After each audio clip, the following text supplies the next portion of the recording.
You don't forget the day your world turns to ash. You don't forget the color of the sky or the feel of the air in your lungs. I remember mine. Clearly it was gray. A low-hanging, heavy sort of gray, the kind that seeps into your bones and makes you feel like the sun might never shine again.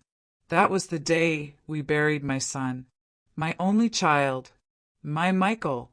And if you think that was the worst part of my story, I'm sorry to tell you it wasn't. I was 69 years old when it happened, and I thought I'd known pain. I thought I'd survived the worst of life. I'd been through miscarriages, loneliness, poverty. I'd watched my boy battle cancer for 6 straight years. I thought nothing could break me. But then, as the last mourner left and the house grew silent, my husband, Charles, walked over to me, not with flowers or comfort, but with a crisp manila envelope. Divorce papers. I didn't want to do this while he was still alive, Charles said flatly, like he was handing me the phone bill. But now that he's gone, there's nothing that binds us together anymore. Just like that. No sorrow, no empathy, no trace of the man I once married. I remember staring at the papers, feeling my hands go cold. And somehow I didn't cry. Not for him anyway. Not even for myself. Because I realized in that moment that Charles had died to me a long time ago, long before Michael did. And while he thought he was cutting ties and walking away, what he didn't know was that I'd been preparing for this.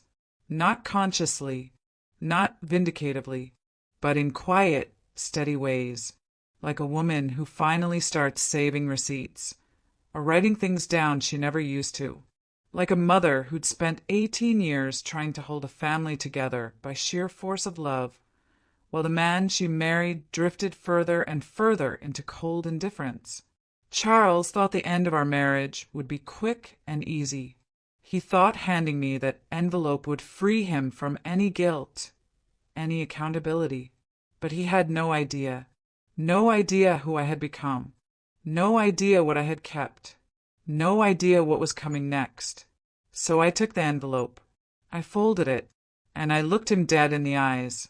And I smiled, because sometimes the calmest face hides the fiercest storm. They say hindsight is 20/20ths. Funny how you can look back and see all the little cracks you ignored, all the red flags you chose to paint white. I was 24 when I married Charles. It was 1979, and like a lot of girls back then, I thought love was enough. He was charming on the surface, had a decent job at a small law firm, and a way with words that could melt the coldest ice. When he proposed, I was convinced I'd won the life lottery. Back then, people didn't talk about compatibility or emotional labor or setting boundaries. You just picked your person and figured the rest out along the way. Or at least, you did the figuring while they did the sitting. Our first few years were good. Or at least they felt that way to me. We traveled a little. He made me laugh. I cooked, cleaned, smiled when his friends came over. He'd brag about his good little wife, and I'd pretend that was a compliment. When I got pregnant with Michael, I felt like my life had finally taken shape. I was going to be a mother, the most important role I'd ever play. Michael was everything to us, or I thought he was. He was born on a chilly October morning, screaming with a voice that sounded too strong for such a tiny body. I remember the way Charles held him that first night. Awkward, like he was holding a briefcase he didn't ask for. I told myself he just needed time. But time only deepened the distance. The older Michael got, the less involved Charles became. He worked longer hours, took more trips, stopped helping around the house altogether. Any time Michael cried in the middle of the night, it was me who got up. If Michael had a fever or scraped knee, it was me who nursed him. Charles would grunt from behind the newspaper, or sigh like parenting was an inconvenience. He wanted the image of a perfect family without the mess of real involvement. Eventually, I stopped asking him for help. It wasn't worth the argument. He'd say I was too emotional or that I smothered the boy. So I focused on Michael. And truthfully, he made it easy. Michael had this light in him, a quiet, thoughtful soul. He'd ask me about my day when he was barely old enough to tie his shoes. He used to leave little drawings on my pillow with notes that said, "I love you, Mommy, you're the best girl." Even when Charles was home, it felt like it was just me and Michael against the world. I'd tuck Michael in at night and wonder how I got so lucky with him and so unlucky with Charles. And yet I stayed. Back then, people didn't just leave marriages. You pushed through. For the child. For the house. For the image. And so, I convinced myself that being lonely was better than being alone. I stopped dreaming about romantic getaways or spontaneous affection. I found joy in school science fairs, bedtime stories, and the way Michael would squeeze my hand when he got nervous. In my heart, I was a single parent long before I became one on paper. But I didn't know just how much strength I'd need until Michael turned 12. That's when life, already quiet and hard, turned cruel. It was a Monday. I remember because Charles had just come home from another networking weekend at a golf resort. Michael had been pale for days, tired, not eating much, bruising too easily. I thought maybe he was just run down from school, or maybe it was a virus. But deep down, a mother always knows when something isn't right. I took him to the pediatrician that afternoon, expecting a simple prescription and reassurance. Instead, I got a life sentence. They ran blood work, called me the next day, and told me to bring him in right away. I sat in the sterile room, clutching my purse so tightly my fingers went numb. Then the doctor, Dr. Myers, I still remember her gentle eyes, said the word leukemia, and it was like the floor disappeared beneath me. Michael was 12. 12. Old enough to understand the word cancer, but too young to grasp the horror of it. When I told Charles, he blinked a few times and asked, "How bad is it?" That was all. No emotion, no tears, not even a hug, just a bland, lawyer-like inquiry, like I'd told him the car needed new brakes. I wanted to scream, but I didn't. I couldn't. I had a son to save. And so began the darkest, most excruciating chapter of our lives. Michael and I spent the next 6 years in and out of hospitals, children's oncology floors, waiting rooms, infusion centers. I became fluent in medical terms I never wanted to know. Platelet counts, bone marrow biopsies, PICC lines. I knew which nurses could find his vein on the first try, which vending machines had the good crackers, and how to sleep upright in a plastic chair. Charles?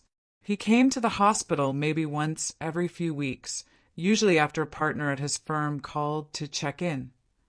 He'd show up in his suit, act concerned, then slip out before Michael could even wake up from sedation. He always had a reason. Big case this week, or I don't want him to see me upset. But truthfully, I don't think he knew how to love Michael the way Michael needed to be loved. Not like I did. Our boy, oh, our sweet boy. Michael never complained. Not once. Even when his hair fell out.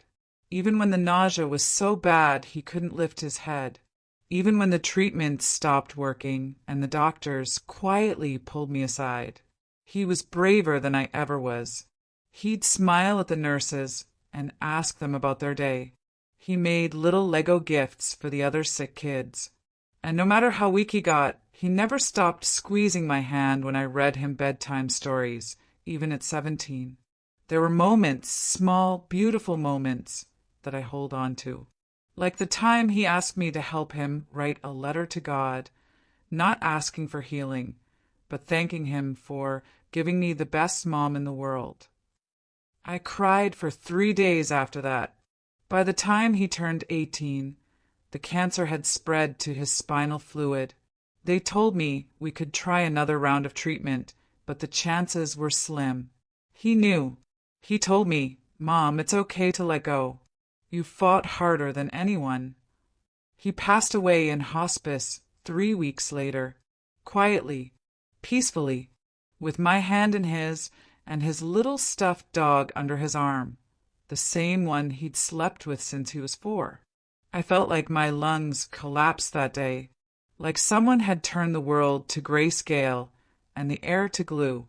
I held him one last time and whispered, "I'll keep fighting for you, baby. I promise." Charles didn't even cry. Not at the end. Not at the funeral. He wore his best black suit, shook hands with the mourners, and gave a polished eulogy that sounded more like a closing argument than a father's farewell. Then the next morning, he handed me the envelope. Divorce papers. No preamble. No apology. Just those cold words. "Now that he's gone, nothing binds us together." He said it like a man ending a business merger. He didn't flinch. Just pushed the papers across the table, turned on his heel, and poured himself a scotch, 10 in the morning. I didn't scream. I didn't cry. I just sat there, silent, nodding slowly, because what he didn't know, what he never bothered to see, was that I had died and been reborn the same day our son passed, and I was not the same woman anymore. Grief is a strange thing. It doesn't always show up as tears or screaming fits. Sometimes it comes in the form of eerie stillness, like standing in the eye of a hurricane. That's where I was when Charles handed me the envelope. He slid it across our dining table like it was nothing more than a utility bill. I didn't even look at it at first. My fingers trembled, just brushing the edge of the paper. I was still wearing black from Michael's funeral the day before. My son's scent lingered faintly on the fabric of my clothes, and I hadn't slept a full hour since we buried him. "Now that he's gone," Charles said coldly, "there's no point in pretending any more." That's all he gave me. No apology, no softness, no humanity. And in that moment, I understood the truth. He hadn't just buried our son. He'd buried every last shred of decency left in him. But I didn't react. I didn't scream or sob like he probably expected. I just stared at him. It was the kind of stare that makes a man uncomfortable. That long, calculating silence. What Charles didn't know, what he never saw, was that I'd been keeping receipts. Not metaphorical ones, literal receipts. Records of every financial transaction where he funneled money out of our joint accounts to support his weekend business retreats. Screenshots of messages from women who accidentally emailed his personal laptop instead of his burner phone. Notes from our marriage counseling sessions, which he attended exactly twice before storming out mid-session because he didn't like being told he was emotionally unavailable. I had bank statements, phone logs, even a quiet testimony from one of his junior associates who came to me in tears 2 years ago, apologizing for an inappropriate relationship with Charles. She didn't even know he was married at first. She was just one of many. Years of this. Years of pretending. Years of swallowing pain and playing the good wife, not for him, but for Michael. But now Michael was gone, and I was done. I hired the best attorney in the state. Yes, the very one Charles once bragged he'd tried to poach to his own firm. Turns out she hated his guts, said he was arrogant, condescending, and prone to underestimating older women. I told her that made 2 of us. We didn't just file for divorce, we went to war. While Charles assumed he'd get a quick and clean separation, what he got instead was an avalanche of depositions, subpoenas, and evidence folders stacked thicker than his ego. I had kept quiet for so long that he never suspected I was capable of this kind of precision. He tried to gaslight me, of course. Called me hysterical, vindictive, even accused me of exploiting our son's death. But none of it stuck. The judge wasn't impressed by crocodile tears or power suits. What did make an impression? The documented years of neglect, emotional abuse, and financial infidelity. Charles had nothing to stand on. No clean reputation. No sympathetic jury. Not even a prenup. He'd insisted I didn't need to sign one because, and I quote, "We're in this together forever." Forever turned out to be a loose interpretation. In the final ruling, I was awarded the house, the vacation property, the joint investments, a monthly alimony check that could fund a private school. Charles, on the other hand, walked away with a suitcase, a ruined reputation, and the bitter taste of being publicly outsmarted by the woman he once considered weak. I could have danced in court that day, but I didn't. I went home, sat in Michael's room, and wept. Not because I missed Charles, God, no, but because I had finally finished the battle. The war I never wanted to fight, but was forced into. Charles tried to reach out a few times afterward, usually drunken voicemails, rambling apologies, asking if we could talk. I never responded. Let the silence be the echo of his failures. What he never grasped was this. I didn't want revenge for revenge's sake. I wanted justice. Justice for all the nights I spent alone in hospitals. For the times Michael asked, "Why doesn't Dad come to my games anymore?" For every quiet moment I had to hold myself together so our son wouldn't see me break. And now the storm has passed. When the dust settled and the final signatures dried on the divorce decree, Charles was a shadow of the man he once was. The arrogance that had defined him for decades crumbled piece by piece, exposed in court for all to see. I had no illusions about the man he was, or the damage he had done. But what I wanted most was to reclaim my life. And with every legal document, every witness testimony, and every piece of undeniable evidence, I did just that. The house where Michael had laughed and dreamed became mine. Not just the roof and walls, but the memories too. Charles thought he could walk away with his pride intact. Instead, he left with nothing. No property, no reputation, no shred of dignity. The alimony, more than enough to fund the charity I established in Michael's memory, a place dedicated to helping families who, like me, had faced the terrifying diagnosis of childhood cancer. The pain I endured was real, but if it could help others, then it was worth every battle fought. Charles tried to slither back into my life once or twice, desperate and broken, but I shut those doors for good. The woman he once saw as weak had become a force to reckon with. The years of neglect, cruelty, and selfishness were repaid tenfold, not out of spite, but justice.